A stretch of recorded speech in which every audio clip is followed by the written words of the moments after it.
Kun torbanitti yeroo tokko kan dhiyaatu dirree dimookiraasiiti.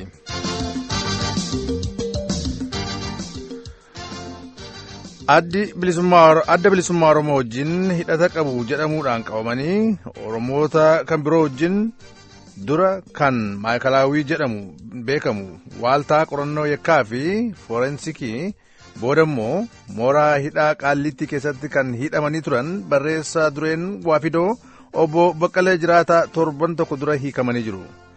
Namoo daandii waajjira Waafidoo kan Finfinnee jirutti bilbiluudhaan obbo Baqqalee haasofsiisee jira. Gara sanattan isin ceesisa.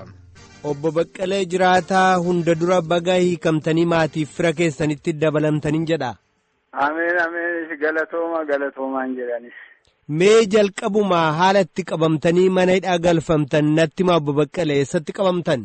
Kanan qabame onkololeessa 20,2001 ganama gara sa'aatii 4tti otoon gara biiroo Waafidoo deemu 4 kiiloo yeroon ga'u 4 kiiloo yuunivarsiitii balbala karaa gajjallaa karaa Magganaanyaadha gara Yaasaa deemu achi yeroon ga'u makiinonni poolisoota federaalaa karaa cufanii taaksiidhaan deeman ture. Taaksii sana dhaabanii achuma keessa yeroo namni ka'ee ol kaka'ee bakka ilaalu anis yeroon ka'ee ilaalu karaan cufamaadha.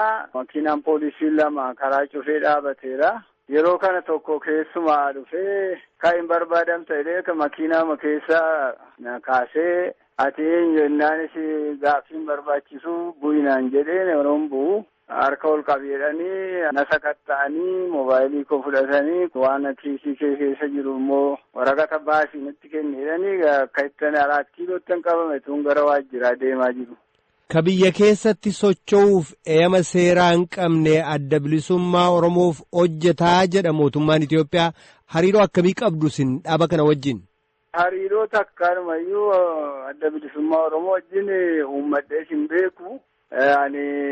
Dhaaba karaa seeraa beekamee boordii filannootti galmaa'ee filannoo 97tti hirmaatee barcuma 11 argatee ammallee achi keessa jiru Waafidoodhaaf miseensa isaa ta'eetanii barreessaa tokkoffayyuu ta'een achi hojjetaa jira malee hariiroo hima tokkoyyuu ani adda bilisummaa Oromoo wajjin uummadhee hin beekus hin qabu.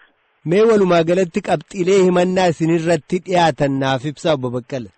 Qabxiileen himannaan anarratti dhiyaate egaa bara 92 fi 93 qarshii 10 buuseera maaddeedhaan ijaaramee kanachi immoo seera biyya diiguu Oromiyaa biyyarraa kutuu waan akkasii qaba namoota immoo qopheessee gara alaatti erguu kan jedhudha.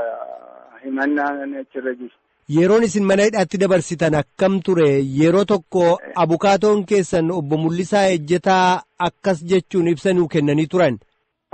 Dhaatii bulaa halkan jedhu halkanii guutuu dhaabatanii bulanii amma borumtuu sa'aatii 5-6 guyyaatti sa'aatii 16 kutaa hidhamanii baasanii kutaa qorannoo keessa gashanii kutaa qorannoo keessatti akkasitti dhaabanii na bushuudhaan jedhanii natti himatan. Mee haala mana hidhaa keessaa nuuf ibsaa. Egaa haalli mana hidhaa kunoo maayikalaawii jedhamu kun baay'ee rakkisaadha. Akkuma jedhame egaa waan dhaaba kana wajjin hariiroo qabdu nutti jedhanii ani waan an hojjedhen qabu hinumtuu hinuma beektu akka dhaaba kana wajjin hariiroo hin qabne waan himu qabu gaa kanaachi jennaan. Akkuma jedhame egaa halkan guutuu fi guyyaa guutuu dhaabadhu jedhanii kamisa galgala sa'aatii 1tti kanan dhaabadhee jimaata sa'aatii 6tti dhaabachuuf dadhabee gaafani jedhu achi gara kutaan itti hidhamuutti achi nageessanii duraan namoota wajjinan ture kophaatti dhaqanii mana tokko keessatti na hidhanii guyyaa halkanis egaa guyyaa 8 immoo kophaa koo mana tokko keessan ture. Isa yeroo tokkoon sitti malee kun egaa deddeebi'ee halkan yeroo hunda hirribni hin jiru halkan kan si fuudhanii si dhaabanii isaan taraa sitti wal jijjiiru ati nama tokko kanaafuu kun egaa baay'ee miidhaa guddaan irraan ga'eera. Obbo Baqqalee ministeerri ittisaa Itoophiyaa duraanii kan yeroo dheeraadhaaf mana hidhaa Qaallittii turanii dhiheenya hiikaman obbo Siyyee Abrahaa waa'ee hidhamtoota mooraa Qaallittii keessaa innaa dubbatan hidhamtoota guutummaatti mooraa sana keessa jiran keessaa 90% ol Oromoota jedhanii turan. Kanasin akkamitti ilaaltu agam dhugaadha? Mooraa adda addaa jira, gara mooraa 6tu jira naannoo Qaallittii kana lafti namni itti hidhame. Sana keessa ani mooraa 3 keessan ture akkan dhagahettis akkan ilaalettis achitti illee namni hedduun dargaggoonni baay'inaan achi keessatti hidhamanii jiran afaan Oromoo kan dubbatanidha hedduun isaanii. Keessumaa immoo zoonii 6 kana keessa zooniin 1 fi 2 akkuma jirutti iyyuu Oromoota kan jedhu ijoolleen warri hidhaa jiran yeroo haasaan dhaggeeffadheera. Harki caalaan dargaggoota umuriin waggaa 30 gadiiti. Harki caalaan namumti hidhamee jiru iyyuu isaan kana keessa Oromoonni hedduutu mul'atas.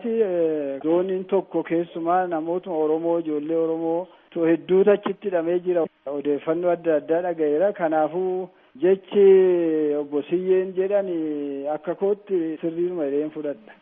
Haalli jireenya mana hidhaa sana keessa akkamii?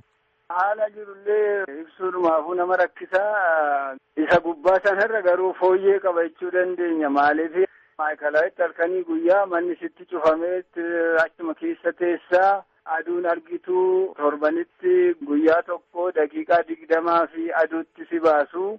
Halkanis guyyaa achi keessa teessaa manni isaa mana dhagaadha.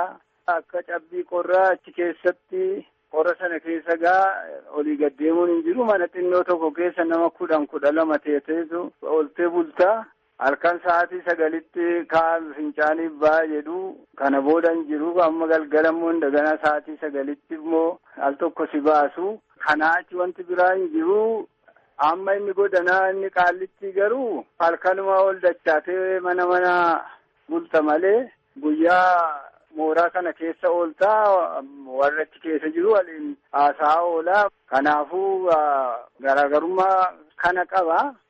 Kanaaf egaa mana tokko keessa mana tokkoffaa jedhamu tokko kan nama dhibugaa namni hundumtuu achitti seeniin iddoo biraan naqeedhanii gara nama 800 faa kan ta'utu mana tokko keessa jira. Halkanii dhaabatanii yoo ta'e malee ciisuudhaaf iddoon hin jiru. Achi keessatti egaa.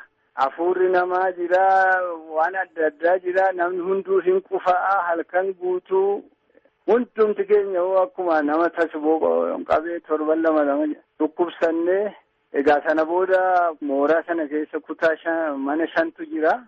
Tokkoffaadhaan nu baasanii mana 2 hamma 5tti nu hiranii achi keessa jiraanna. Egaa hundumti isaa keessiyyuu immoo namni hedduudha, wal dhiibboodha. Mana qulqullinaatti fayyadamuudhaaf dhiibboodha. Dabaree eeguu qabda. Hedduudha wanti jiru. Yeroo isin hidhamtan sana Oromoonni hidhaman kabiroon illee ni turan. Fakkeenyaaf abbaa qabeenyaa Hawwii Hotel obbo Sheetuu Kitil, barsiisaa Yuunivarsiitii Finfinnee obbo Asaffaa Tafarraa fi hojjetaa Hilteen Hotel obbo Kabbadee Booranaa kanneen keessaa aga tokko. Amma eessa jiru namoonni kuniif kanneen biroon? Namoonni kun egaa obbo Asaffaa Tafarraa yeruma sana maayikalaawwiidhumaa gadhiifamanii warri kaan garuu Kabbadaan faas obbo Sheetuun faas warri kaan hafanis hundumti isaaniiyyuu amma mana sirreessa isaanii egaa mana adabaa Qaallitti jiru achi wajjin turre jechaadha amma bahetti. Himannaalee isinirratti dhiyaatanii turan sana keessaa kan isinirraa kaafame jira hagammaatti? Mirga wabiitu na eegame malee wanti ka'e hin jiru akkuma jirutti jira. Kan isin amma hiikamtan mirgi wabii waan isiniif eegameef qofa jechuudha. Beellama qabdu mana murtii wajjin? Bila yookaan immoo miyaazyaa 2 beellamni kan jiru walumaa galatti hunduma keenyaafu yeroo sanatti beellamamee jira. Obbo Baqqalee Jiraataa barreessaa tokkoffaa warraaqsa Federaalistii Dimokiraataa Oromoo ibsa naaf kennitaniif guddaan sin galatoomsadha. Galatoomne baay'ee galatoomne.